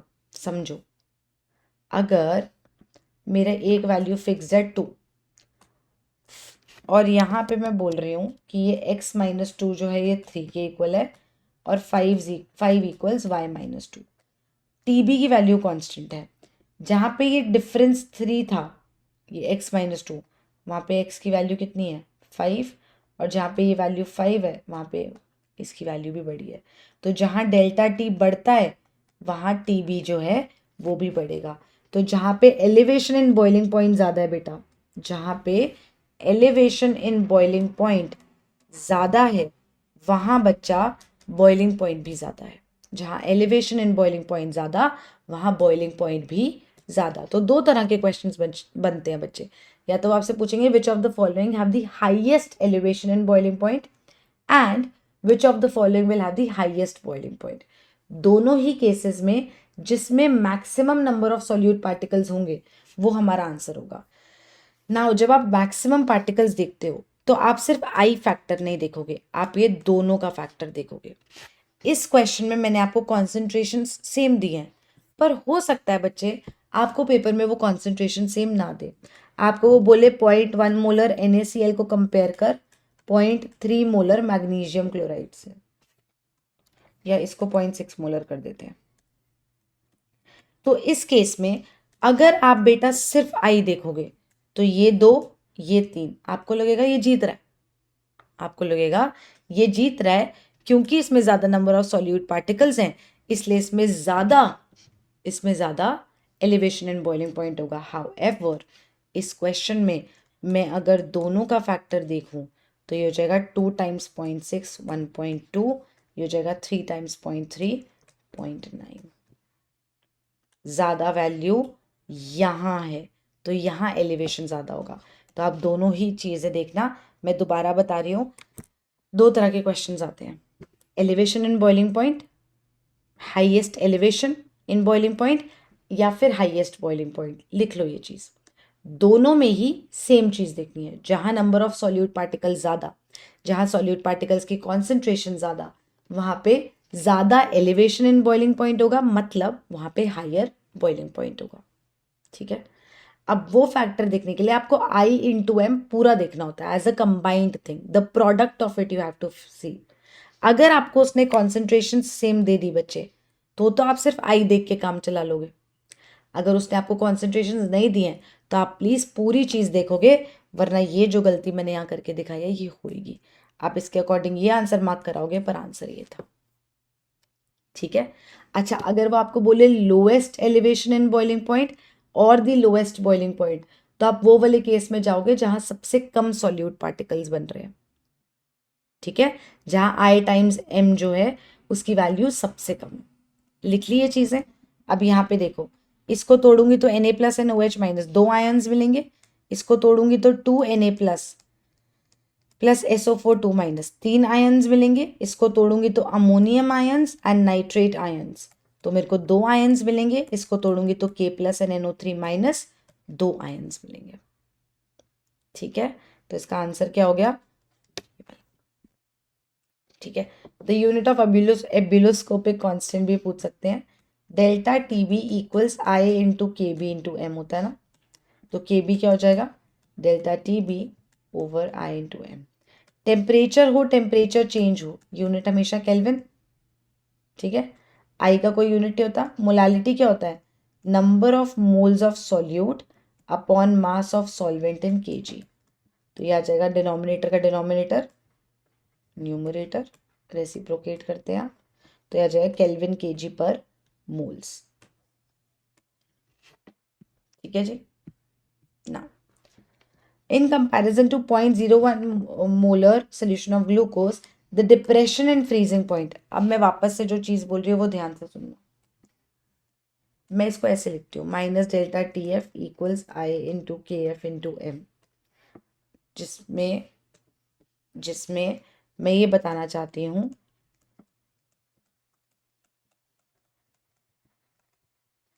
मतलब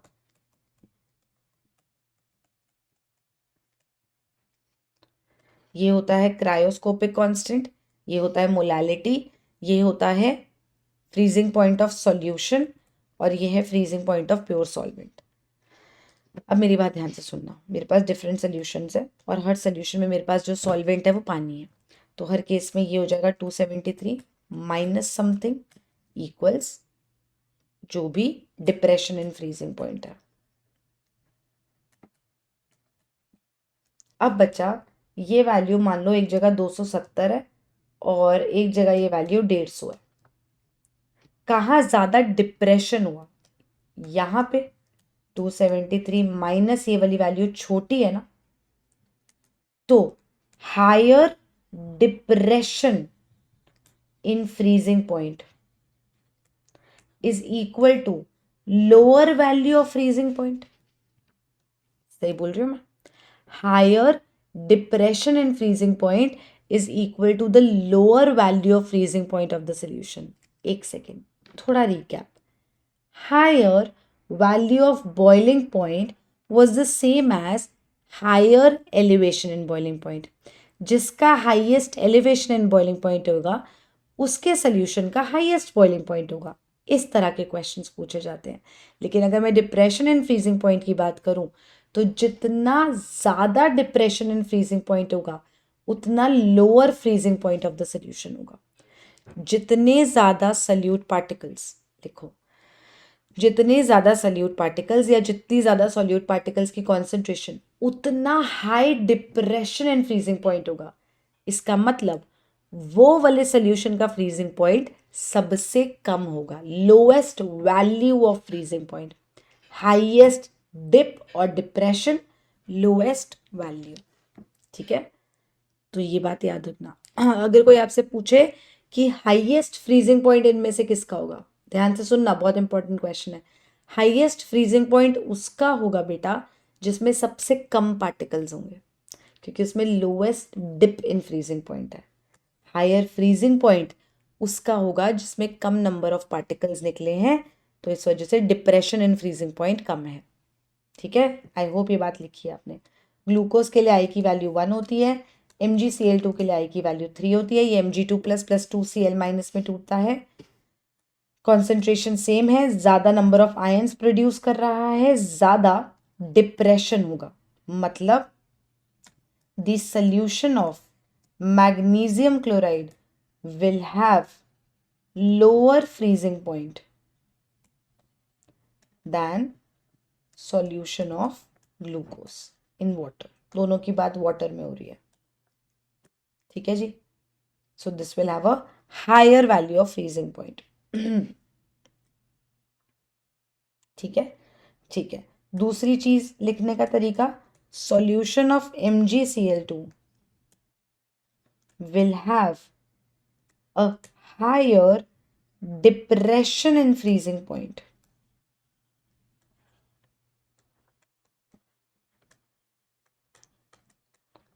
as compared to the solution of glucose. ठीक है, अब यहाँ पे माइनस डेल्टा TF हो जाएगा I इंटू KF की वैल्यू सॉल्वेंट पे डिपेंड करती है तो वो दोनों के लिए सेम है, इंटू मोलारिटी की जगह मोलारिटी लिख लेते हैं, माइनस डेल्टा TF, ये पूरी value is the depression in freezing point is 3 times KF times 0.01. ठीक है, तो इसका डिप्रेशन जो है अबाउट 3 टाइम्स ज़्यादा है. The incorrect statement, two different solutions of sucrose of the same molality prepared in different solvents will have the same depression in freezing point. Different solvents बोलते ही KF ही अलग हो गया. तो पहले केस में I into KF into M, KF1, दूसरे case में I into KF2 into M. मान लो दोनों की मोलालिटी सेम है, दोनों की I की वैल्यू भी सेम है क्योंकि दोनों सुक्रोस है तो 1 है, बट दोनों का KF अलग है तो दोनों का डिप्रेशन इन फ्रीजिंग पॉइंट अलग होगा, दोनों का एलिवेशन इन फ्रीजिंग पॉइंट अलग होगा. बहुत इंपॉर्टेंट स्टेटमेंट है, कहीं लिख लेना. आई होप बात समझ आई है. ठीक है, the osmotic pressure of a solution is given by this. सही बात है, ये सही बात है, ये आंसर है, ये गलत बात है. ठीक है, ज्यादा नंबर ऑफ आयन्स, ज्यादा ऑस्मोटिक प्रेशर. ठीक है, the vapour pressure of a volatile component of the solution, जितना ज्यादा वॉलेटाइल कंपोनेंट होगा वो उतना ज्यादा उड़ेगा, जितना ज्यादा वो उड़ेगा उतना ज्यादा वेपर प्रेशर क्रिएट होगा. तो ये भी सही बात है, फर्स्ट स्टेटमेंट ही गलत थी. आई थिंक करेक्ट स्टेटमेंट बतानी थी इसमें, पता नहीं मैंने ऐसे क्यों टाइप किया इसको. Units of atmospheric pressure and osmotic pressure are the same. सही बात है, दोनों का एटमॉस्फेयर होता है या दोनों का किलो बार होता है या दोनों का बार होता है, सेम प्रेशर का ही यूनिट होता है. In reverse osmosis, I think incorrect बताना होगा, बाकी सारे तो सही लग रहे हैं ना. इनकरेक्ट बताना था बेटा इसमें भी.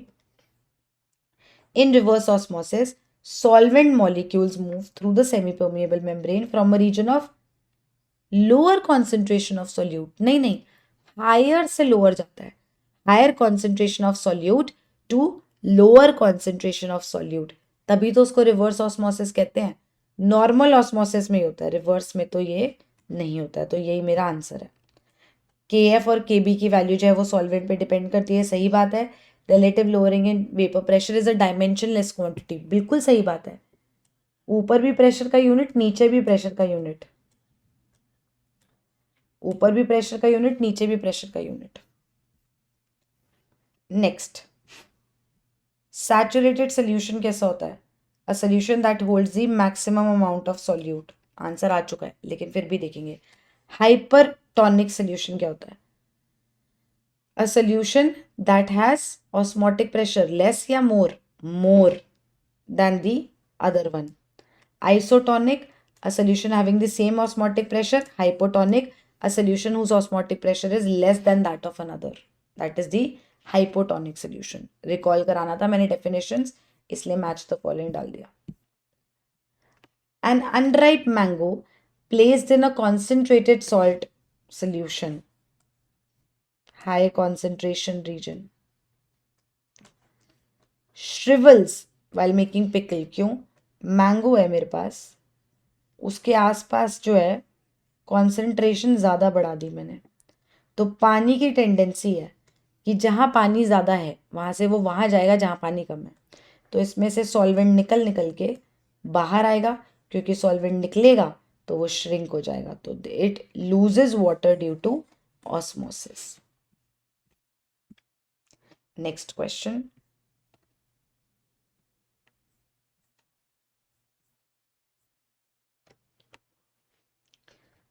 हाँ जी, कॉन्सेंट्रेटेड सोडियम क्लोराइड सोल्यूशन है यहाँ पे और यहाँ पे फ्रेश वाटर है.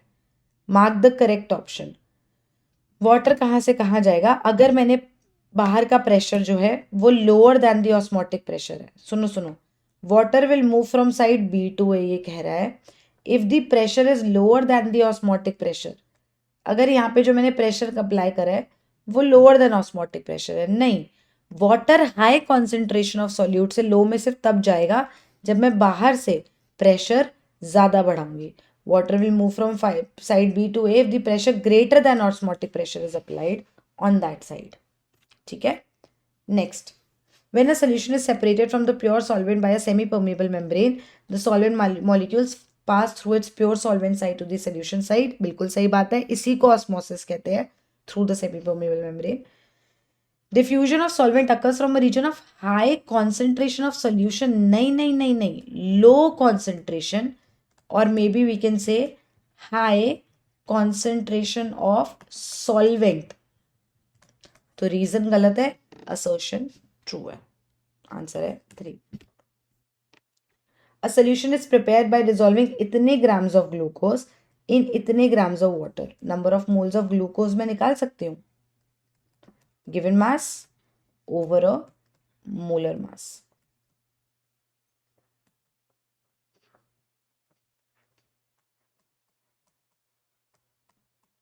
मास ऑफ सॉल्वेंट दिया हुआ है, Kb की वैल्यू दी हुई है पानी के लिए, boiling point of the solution पूछा है बेटा, चेंज इन बॉइलिंग पॉइंट नहीं पूछा है, बॉइलिंग पॉइंट पूछा है, करेक्ट। आई की वैल्यू 1 होगी, टूटता नहीं है ये, Kb की वैल्यू 0.52 केल्विन kg पर मोल। मैं तो विद यूनिट्स ही खेलना सिखाऊंगी। m की वैल्यू कितनी है, molality, number of moles of solute over the mass of solvent in kg, तो मैं ऊपर 1000 से मल्टीप्लाई कर रही हूँ, इक्वल्स डेल्टा टीवी। kg से kg जाएगा, मोल से मोल जाएगा, ये वैल्यू आ जाएगी 0.52 टाइम्स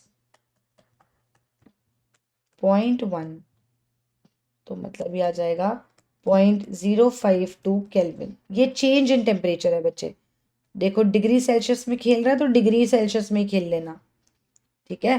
तो ये हो जाएगा टीबी माइनस 100 डिग्री सेल्सियस, तो ये हो जाएगा 100.052, आंसर आ जाएगा ए।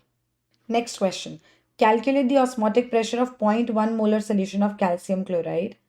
ठीक है, pi is equal to i into C R T. I की वैल्यू कितनी है, कैल्शियम क्लोराइड तोड़ोगे तो एक कैल्शियम आयन और 2 क्लोराइड आयन्स, तो 3 टाइम्स, अच्छा उसने दिया ही हुई है वेंट ऑफ फैक्टर। सी की वैल्यू कितनी, कॉन्सेंट्रेशन 0.1 मोल पर लीटर, पूरा विद यूनिट्स लिखो भैया। आर की कौन सी वैल्यू लेंगे, लीटर वाली है, तो 0.0821, वैसे तो उसने दी है लीटर एटीएम पर केल्विन पर मोल, टाइम्स टेम्परेचर, जिंदगी भर केल्विन में खेलना है। क्वेश्चन टफ नहीं था, टेम्परेचर तुम डिग्री सेल्सियस में खेलने लग जाते हो, वो गलत हो जाती हैं चीजें। यूनिट्स घट गए, सिर्फ एटीएम बच गया, तो ये हो जाएगा 3 टाइम्स 0.1 टाइम्स 0.0821 टाइम्स 300 एटीएम। सॉल्व वॉल्व करोगे, आंसर आ जाएगा। Last question for the day, acetic acid is added in equal molal concentrations. अरे ये कैसा मैजिक हुआ, अच्छा फुल इरिटेट कर दिया। Acetic acid is added in equal molal concentrations to do different solvents, benzene and पानी। एसिटिक एसिड बेंजीन में बेटा एसोसिएट करता है, डाइमर बनाता है, अगर आपको याद हो तो, नहीं याद तो मैं बनवा देती हूँ। ये एक मॉलिक्यूल ऑफ एसिटिक एसिड है, इंटर मॉलिक्यूलर हाइड्रोजन बॉन्डिंग होने लगती है,